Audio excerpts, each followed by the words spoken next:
Hi, this is Melanie.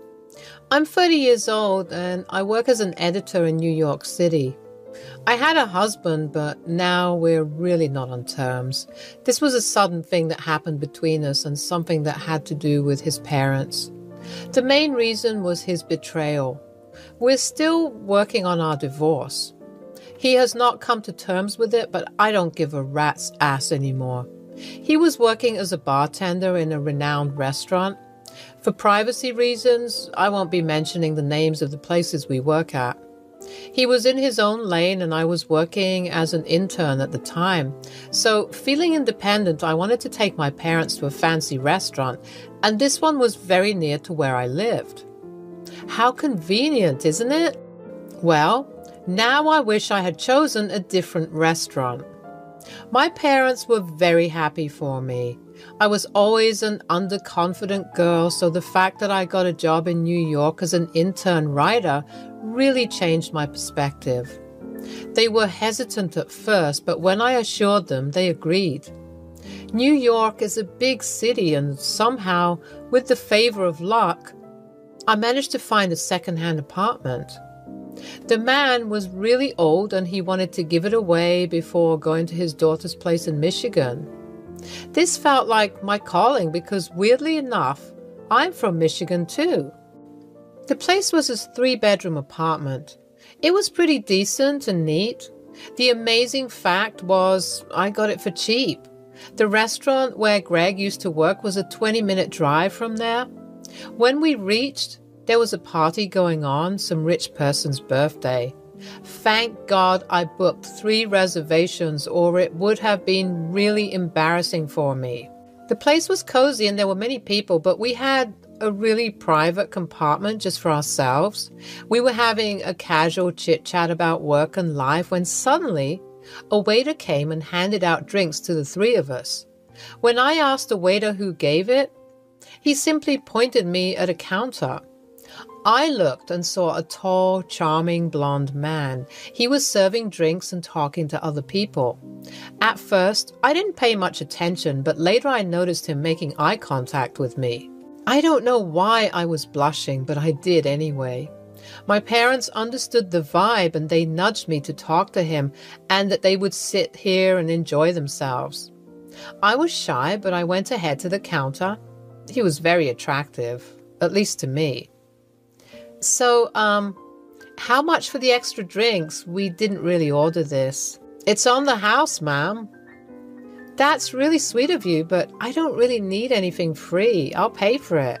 My parents are here and I don't want them to think of it as a present. Is this your first time in this restaurant? Yes, I actually am new here. I've got a job as an intern recently. Oh, really? Me too. I just joined here. It's been a month. That's nice. It's nice to see someone like me here. Before we even knew, we were already giggling and laughing at stupid things and each other's jokes. Greg had a friendly demeanor and my 27-year-old heart couldn't contain the emotions they were feeling. As I said, I was very shy and kept to myself, so had very few friends during school and uni life. For some reason, Greg made me feel at ease, like I can talk to him without thinking. Melanie, and yes, maybe sometimes when I feel bored and stressed with work, I wouldn't mind a drink or two. Well, Melanie, it was really a pleasure knowing you. His parents lived in Australia. He was born there, but he decided to come to New York City later on because it was his dream city. He was always wary of his family. He loved them a lot, but also was scared of them. He would often call them and request them to come visit. The thing is, I did not like it when he hid me from them. He would always say that he was with someone from work. You keep hiding me from them. Is it a problem? Yes. No, I mean, they do not have to know. They won't be missing anything. Plus, there would be ample time to introduce you to them. All right, then. I really hope I'm not causing you any trouble. I just like being with you, and I just want us to be a bit honest with each other, that's all. Well, you aren't really my girlfriend, so I don't really have to. Besides, if things go well between us, I can think of making some amends. Right now, it's not my priority.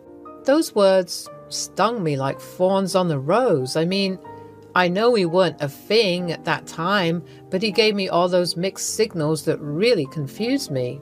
Plus, I was so stupid and naive to think he could possibly love anyone.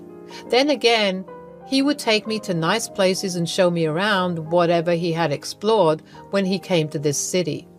I was feeling very free and happy. The accomplishment felt well achieved. By the end of the fall, Greg started to go all romantic with me. It confused me even more. I mean, I liked him, but he never really showed any interest to begin with. He would call us partners in crime, and to be honest, I didn't know what to feel about that. Meanwhile, my work was well appreciated and I managed to get a raise. We celebrated the event by having a picnic in the nearby park. That's when I realized he was holding and intertwining my fingers. I felt a tad bit uncomfortable. I didn't like how he was toying with me. So, Melanie? Yes? What do you think of us? What do you mean? You know what I mean. I feel nice around you if that's what you want to know. Just nice? Nothing more? I don't know what else to say, Greg. You said we were friends, and you are a good friend. Friend, you say? Do you think friends like spending this much time together? I had nothing to answer. Greg wanted me as his partner. It has been almost a year and a half since we've known each other, and I'm getting old. I told Greg that I needed time. He'd said he'd wait, but not for long because he is too impatient.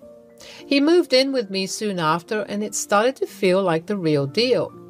Even my mind started to feel conflicted the moment he drew the ring. I did say yes. It sounded as if those were the only words that wanted to come out. The proposal was grand and it made me feel really special. I was happy that it was Greg. I don't know if this was bad luck or a bad omen. Greg lost his job within 4 months of getting married. After the official business was done, Greg happily moved into my apartment. We took our time fixing the space so that we can make room for everything. My parents were happy, but also skeptical.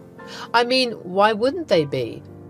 Greg was the kind of husband who would really love me, but not seem to acknowledge me in front of other people.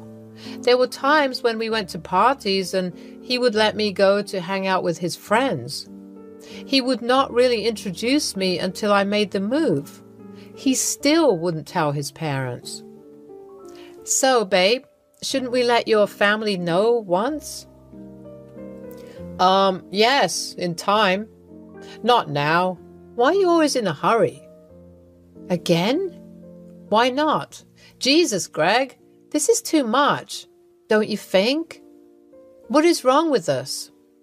Look, I have a lot of explanations to give and I need time. So don't meddle in things you don't understand. I didn't understand what the explanation was, but I was patient. The only thing that I wanted from him was to acknowledge me. He would go meet his boys every now and then, sometimes without informing me. I would receive his phone calls after he had reached there. This would continue for a while when he suddenly lost his job. The reason he gave me was that he fought with his colleague and did some collateral damage. He told me that he would borrow my money for a while until he gets another job. I remember him crying in his bedroom like a little boy. I wonder what goes on in that head of his. Well, don't worry about the money. Just let me at least know what's going on. It's an emergency, and I promise I will make it up to you once I get the job, okay? I tried to keep our house together, made some renovations and changes. My parents were also sending me money sometimes so that I could handle the household a bit more efficiently.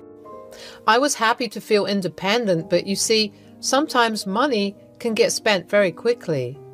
I too need support, and as much as I love Greg, I wanted him to help me as soon as possible. One day, His words fell on me like explosives. Honey, I have something to tell you. My parents, what about it? They will come to visit you. I mean us. Huh? Okay. Did they say when? In 2 days. I've arranged everything. I just need you to do a small favor. Okay. Can you please tell my parents that I bought this apartment and all the other things? They are unaware of the fact that I don't have a job, and it would be kind of embarrassing if they, I know it sounds weird, but my parents are really judgmental and scary if they get to know I lost my job. Babe, please understand this. Okay, fine. It is temporary. You know how bad I am at lying. They won't know. Don't worry. I just try at least, please. Whatever you need. I didn't like the offer he made, but I had nothing else to do. I thought maybe it was temporary, so I let it slide this one time. Greg was suddenly very loving and caring towards me. He would make me breakfast and sometimes even dinner. It's not like I wasn't enjoying it, but I couldn't help but think that it felt rather odd. I wanted to take a few days off so that I can spend some time with his family. My boss was kind enough to give me 3 days and also promised to not cut any money. I was, after all, a hard-working woman. They will be here any minute. Is everything ready? How do I look? You look fine. Just stop fidgeting. You are making me nervous. Yeah, okay, I'm fine.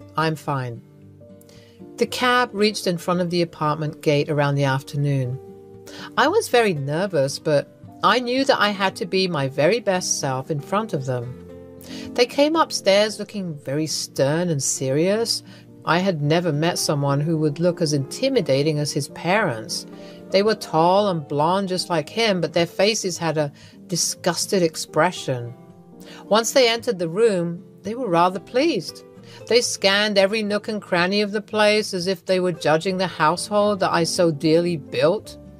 But then again, my credit wasn't there. No bad. Pretty nice. Love the little decor. Your choice? Yes, mostly. And a little bit of help from Melanie. Oh, yes, the wife. What is it that you do, dear? I work in editorial content. Oh, a writer, basically. Yes. Well, not like an author or something, but yes. Why don't you sit and relax? I will get you all something to eat. Isn't that Melanie's job, dear? She must be making you work really hard. Oh, no. I love to help around. Melanie, dear, why don't you get to know each other? I would go and get something to eat. Sure. I sat there silently while they kept looking around. I was feeling hella nervous. I didn't know what to say or do, and just kept staring at their annoyed expressions. They didn't like me. That was clear to me. So, my son's working in a corporate office? He must be really tired. Do you do everything for him, like tending and all? Yes, I do. He's earning quite well, seeing the interior condition. Are you able to support him? Yes. Greg tells me that you have not been able to give him time. Really? So, what have you contributed so far, other than taking in all his expenses? Excuse me? We were interrupted by a coffee break from Greg. I noticed the cup he presented me was bad and almost broken, whereas he served the 2 of my best cups to his parents. He gave me no snacks, but gave them a plate full of Cheez-Its. So, how's everything? Why did you both get married exactly? Well, don't you think you were a bit fast? No, I just wanted to marry her because I like her. Right. Well, was the journey comfortable? Nobody responded. I started to grow very uncomfortable. I eyed Greg. He eyed back. We both got up and went into our room. What the hell was that? What was what? That attitude. Why are they being like this? I don't know. Did you say anything? Say? I just freaking kept answering their interrogations, and you saw how when I asked something, they didn't respond. Well, maybe they're just jet-lagged. They'll be fine. Let's take them out today. Can I borrow your card? This is wrong, Greg. They think I don't do anything for you. This is terribly insulting. Honey, I know. Just a few more days, babe. They'll be gone. Fine. The evening was horrible. Greg went ahead and gave his parents a treat from my card. I didn't feel welcome, so I loitered around the shops and stuff. I was feeling lost. I didn't know if things were going well at all. I was thinking about the times when I made important decisions. Well, the fact that I did rush with marriage says a lot. I mean, many people take these decisions pretty lightly. I sighed and scrolled through my phone. My best friend from work left me 3 messages. I felt like I could just call him once. Hey! Yeah, what's up? You didn't reply to me. Caught up with a situation here. I think I messed up. I'm scared. With Greg? Yeah. Well, how about we meet up tomorrow? Oh, wait, you took 2 days off. Anyways, I can't. Greg's parents are here. That bimbo called his parents? Finally? Matthew. Okay, sorry. Well, how are his parents? They hate me. The conversation would have gone on for a long time when suddenly I heard footsteps from behind. I immediately cut the call. It was Mary. She looked like she would beat me or something. I was low-key expecting that, not gonna lie. She came and glared at me. Well, enjoyed the... You are robbing my son of his money. What? You have been depending on him for so long. He's devastated. Wait, what did he tell you? That you are a leech. My hands became cold. I was speechless. This wasn't happening to me. Greg told me to pretend, but we didn't talk about this type of pretense. I was the leech, the one who was holding him off for so long, who made the apartment worthwhile for living in, who took care of him. I heard you've been taking half the ownership of his. I will not let that happen. Give him full authority over this place. What? Authority? Half? I'm not really clear on what you are. You will not share this apartment with him. Gold digger. Seduce my boy for his money? I should have known from the start. Take your belongings and leave.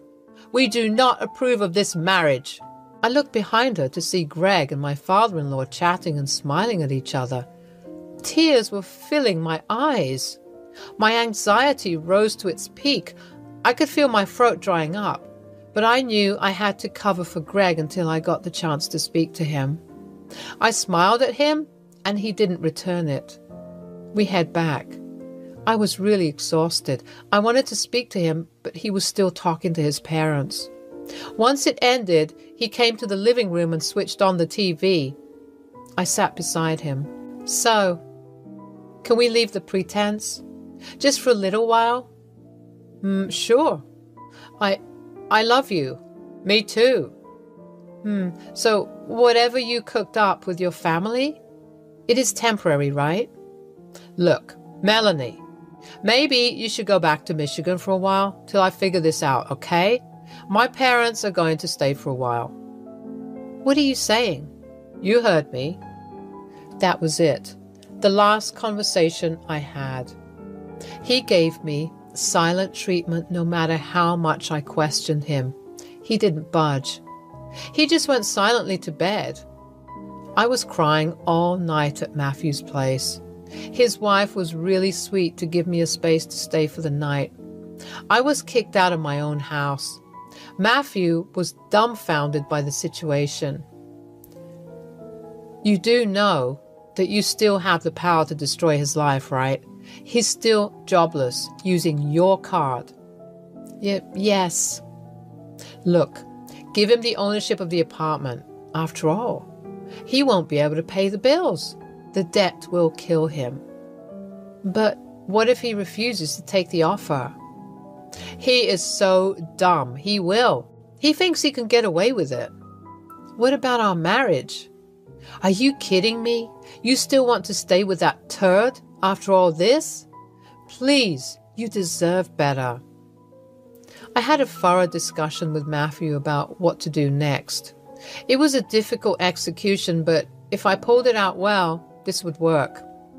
I saw my phone that day. Greg called me 3 times. I messaged him saying I made a decision. The next day, I met Greg in a nearby cafe. He apologized to me greatly. I remained silent. Well, I know things are messed up. Look, for now, go to Michigan and stay with your parents. I will take care of the things here and then come back to take you. Sure. And? Then I'll try to get a job. But for now, can I please keep your card, honey? Yeah. I've also decided on giving you ownership of the apartment. For now, let me pay all the bills. Later on, you can return me back. Wow. Are you sure? Yes. I will make things right, babe. I promise. I realized how easily he took the deal, without even thinking about all my hard work and effort. I knew then it was all over. And also, he is dumb. I went back to Michigan and requested my boss to let me work from home since I had a family emergency. My boss was extremely considerate. I cried a lot at my parents' house. I told them everything and they were furious, but they didn't scold me. I learned a valuable lesson. Now it was time to take action. I blocked my card, which was being used by Greg. After the ownership was given to Greg, I made sure not to keep any written documents on me, claiming I would continue to pay bills and stuff. So naturally, I cut that off too. Let's see how he pays all the debt piling up. Matthew gave me another offer of a cozy 2-bedroom apartment somewhere near my office back in New York. I accepted it. It was kind of him to help me out through this process. I went to court along with my family and worked on the divorce papers that would be sent to him soon. I made sure he was cut off from all supplies on my part financially and emotionally. He was dependent on me. He thought he would lie and keep me away from everyone and would also use me for his own benefit. Now, that's not going to happen anymore. Enough. After a month, I received an unknown call. I picked it up and surprisingly, it was Mary, Greg's mother. She was frantically crying and apologizing. Is this Melanie? Dear, it's me, Greg's. Oh, yes. How can I help? I'm really sorry. My son made a small mistake and now he's in deep trouble. Oh, really? What kind of trouble? His card was declined and he's received a warning letter for not being able to pay water and electricity bills. But he has a job. He can do it. No, dear. Look, I understand. We made a mess. He didn't mean it. Please give us a bit of money, just enough for us to get plane tickets. Oh, really? Now? Sorry, no. I'm going to send something else, though, later on. What? Divorce papers. I hung up. It was hilarious how Greg didn't even have money to pay for his parents' flight tickets to get back. Of course, he couldn't. He was probably planning to bring his parents here permanently since he had to pay for his parents' bills back in Australia. I became his source of money. But he wanted to man up, so he told his parents that the whole apartment was his and everything was his doing. But now, he will be getting warning letters after letters until the government decides to cut off his power source. He has to pay all of that at once. I wonder how he will be managing. I don't care anymore. Greg was new in New York City. There was no possible way he could fish off help from someone, and the restaurant he was working in hated him to the core because he did cause hazards there. Meanwhile, I have a new apartment and 2 dogs. Matthew gave them to me. They are really adorable. The divorce papers were sent long back. I know it would take time because Greg calls me every night to help him and apologizes, but I don't listen. I mostly cut the call on him. Recently, I got promoted as an editor, and now I feel like I am finally settled.